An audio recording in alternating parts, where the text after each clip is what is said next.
Baik, niat itu pekerjaan hati. Al-Imam Syafi'i mengatakan an-niyatu mahalluha fil qalbi muqtarinan bit takbir.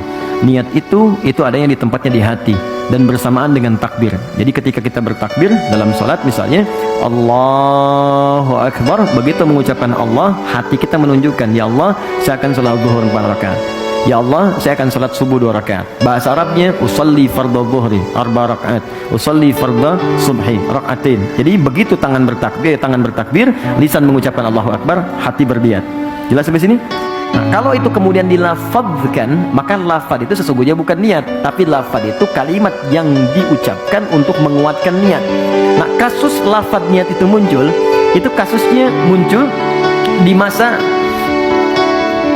abad-abad para orang-orang saleh setelah peninggal Nabi sallallahu alaihi wasallam, peninggal sahabat, di tabi'in.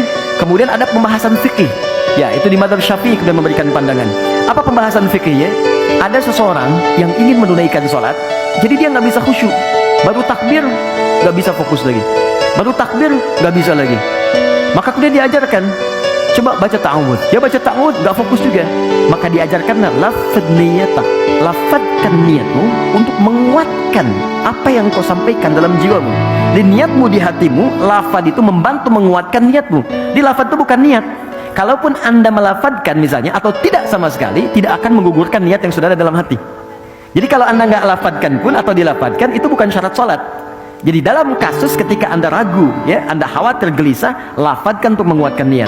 Tapi kalau nggak ada misalnya sama sekali kegelisahan, nggak harus dilafadzkan, silahkan. Cukup dalam hatinya, usolli dalam hatinya, atau dengan bahasanya dia bertakbir langsung mengalir di situ.